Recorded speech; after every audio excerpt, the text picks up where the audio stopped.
del Telecuem. Ya afortunadamente se ha hablado de dos aspectos que es importante.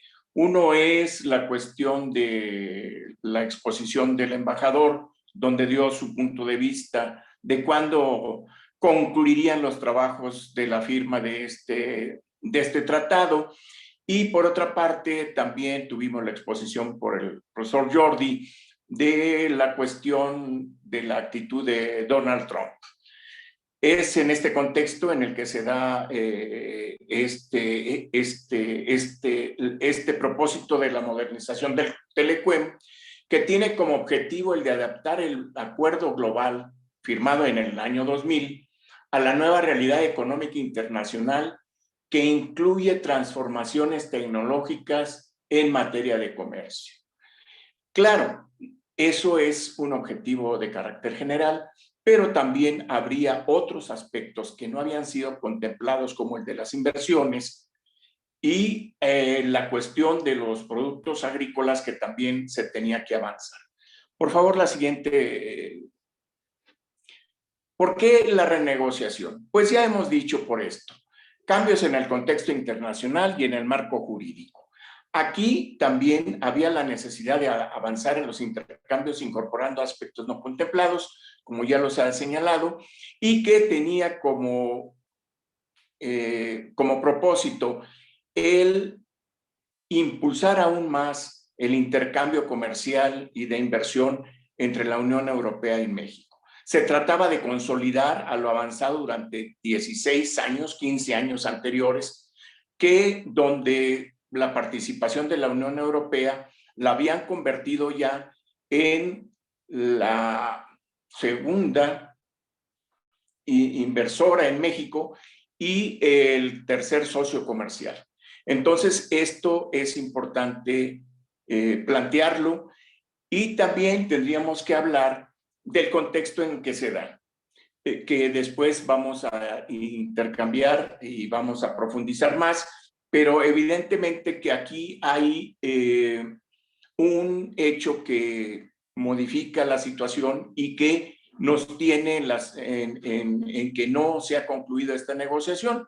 Bueno, esta negociación se inició en junio de 2016. ¿En qué contexto estábamos en junio de 2016 cuando se inicia este propósito? Aquí lo que sucedía era que teníamos nosotros 13 tratados de libre comercio firmados, incluyendo el Tratado de Asociación Transpacífico, que en ese año se estaba negociando, y teníamos 12 ya firmados con otros países. ¿Qué fue lo que pasó aquí? Por favor, la siguiente. Las rondas de negociaciones, como ya había señalado, se inició el 13 de junio, continuó el 22 de noviembre, se iniciaron en Bruselas, en Bélgica. Después se trabajó en México y se generó un marco jurídico acorde a la situación actual. En abril se incluyó una ronda de negociaciones sobre el comercio, telecomunicaciones y propiedad intelectual. En junio de 2017 se trató sobre las pymes y el gobierno, y el 21 de abril del 2018 el anuncio del acuerdo de principios relativo. Esto tiene que ver con lo que yo ya había comenzado a hablar, de que hubo en México un cambio de estrategia. Al final del gobierno anterior se tenía la posición de incrementar el intercambio comercial y de inversión con otros países a través de los tratados. Hay elecciones en México y hay un cambio de estrategia que ha repercutido en esta situación. Ahora, ¿cuáles eran los aspectos más relevantes que se presentaban en el proyecto que se tenía y que se trabajó y que se avanzó hasta la primera concreción? Una mayor apertura en el comercio de productos agrícolas, donde se habían manejado tres tiempos, donde se iban a liberar de manera inmediata algunos, un porcentaje bastante importante, después a los 3, a los 7 y posteriormente se iban a liberar totalmente, ¿sí? Entonces, esto repercutió y de hecho, pues está planteado, pero no hemos comenzado en esa nueva apertura. Por otra parte, se establecía el establecimiento de un mecanismo moderno en la resolución de controversias en inversiones.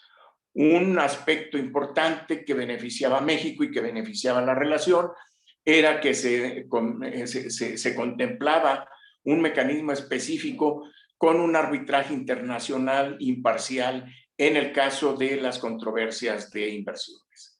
Por otra parte, se trataba de establecer las reglas sobre el comercio electrónico, la inclusión de las pymes y la cuestión de la modernización de las TICs y concretamente las telecomunicaciones entre México y la Unión Europea. Y finalmente también, y este punto después lo vamos a recuperar, incrementar la participación de las empresas en las compras del sector público. Esto tiene que ver con un poco la pregunta de Lars, que hablaba de las licitaciones, y pues esto ha tenido posteriormente un impacto. Ahora, ¿cuáles son los antecedentes del comercio exterior que teníamos? Nosotros vemos aquí en este cuadro el comercio exterior entre 2015 y 2019. Están las exportaciones, las importaciones, pero nos centraremos en el comercio total y vemos cómo se fue incrementando, salvo el año 2016, en que hubo un pequeño decremento con relación al 2015, pero el 17, el 18, hubo un incremento de 61,000 en 61,972, pasamos a 78,000 en el 2018. Sin embargo, en 2019, en lugar de seguir aumentando, hay un decremento, y en el 2020, pues todos conocemos la situación de la pandemia y evidentemente que el colapso pues fue casi igual al comercio que teníamos en el 2015. Aquí, claro, el comercio total integra el monto de las exportaciones y las importaciones. Si nosotros vemos las exportaciones, en el 2015 era 18,249 y en el 2018 25,000. En 2019 desciende a 24,000 y en el 20, pues evidentemente con la pandemia, a 20,000. Y una situación parecida aparece con las importaciones, perdón. La que sigue, por favor. Bueno, eso es con respecto al comercio. Ahora, la inversión extranjera, ¿cómo se ha comportado en los últimos años? ¿Cuál es el papel que ha jugado la Unión Europea? Si nosotros vemos, aquí tenemos el total de la inversión extranjera directa en México, el total de los años 2015 al 2020, y tenemos cómo se ha comportado América del Norte y la Unión Europea. ¿Qué es lo que ha pasado en esta situación? Pues que la inversión de la Unión Europea ha tenido una tendencia creciente desde el 2015 hasta inclusive el 2019, que de 8,645 en el 2015 pasó a 13,745. Incluso en el 18 con 11,000, en el 19 pasó a 13,000. Con la pandemia, pues hubo una caída en el total de la inversión extranjera directa, igual que en México. Perdón. Ahora, ¿qué es lo que pasa? En porcentaje, América del Norte, incluyendo Estados Unidos y Canadá, representaron en el 2020 el 53,6% y la Unión Europea el 28,9%. Ahora, en el periodo de 1999 al 2020, el acumulado, tenemos ahí las cifras, pero lo más importante es que también tengamos muy presente los porcentajes que están en la última fila y que América del Norte aporta un 54% de la inversión extranjera, mientras que la Unión Europea durante todo este periodo alcanzó el 31%. Si nosotros vemos la economía, el comportamiento de esta inversión extranjera directa en México, anteriormente la preponderancia de América del Norte llegaba a un 75, casi 80%, y la de la Unión Europea pues era menor al 20%. Hay un incremento y se ha convertido en el segundo inversor en México de la inversión extranjera. Por favor, la que sigue.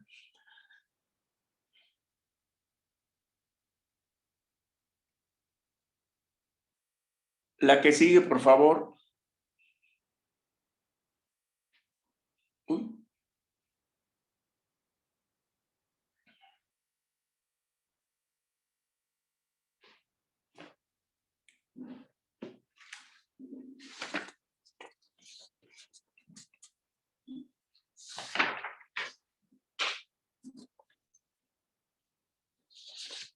Bueno, aquí nosotros, aquí tenemos cómo se ha estado manejando el flujo de inversión extranjera a nivel de los países. Por favor, la siguiente.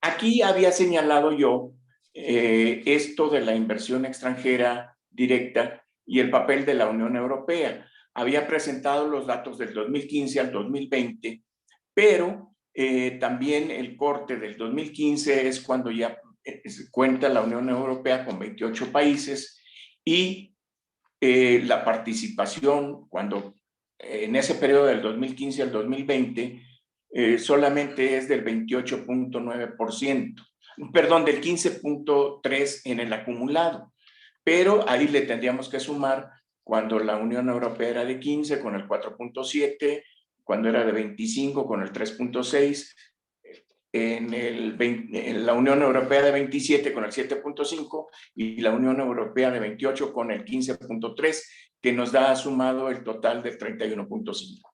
Esto es que se va acumulando y se va presentando por parte de la Secretaría de Economía conforme fue cambiando la estructura de la Unión Europea, y por eso el total, en este caso, tenemos que sumar la participación en cada uno de los bloques, ¿no? La que sigue, por favor.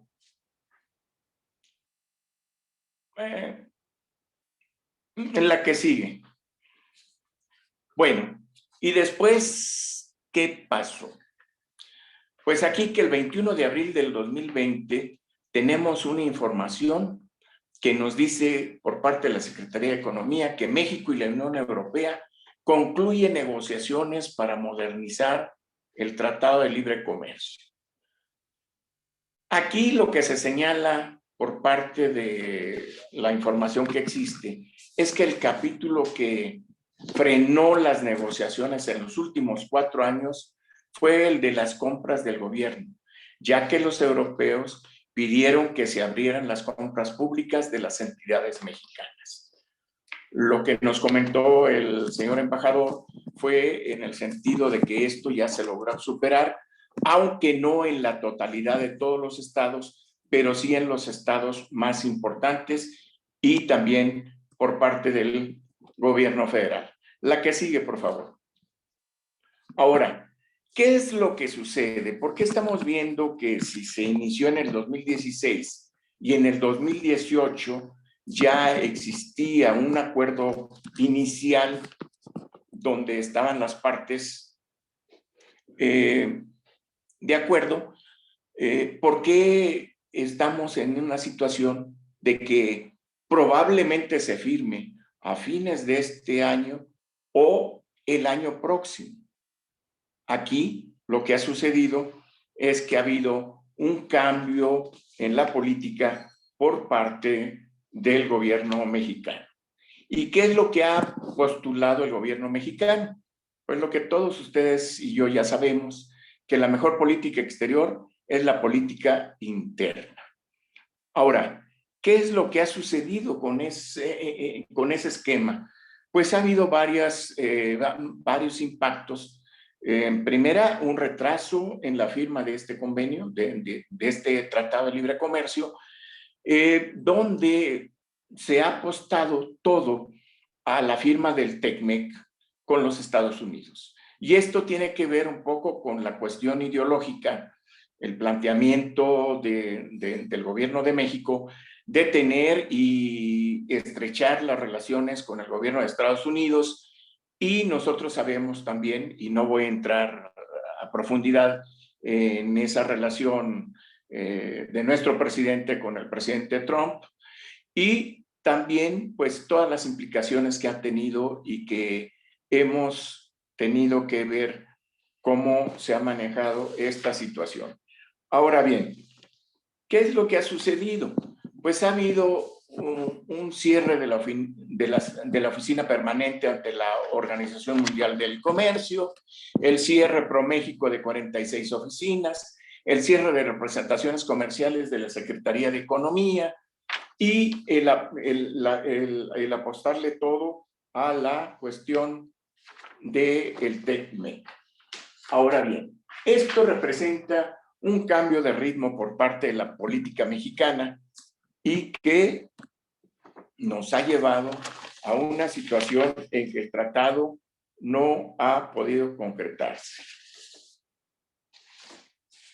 Ahora bien, ¿cuál ha sido la situación del proyecto?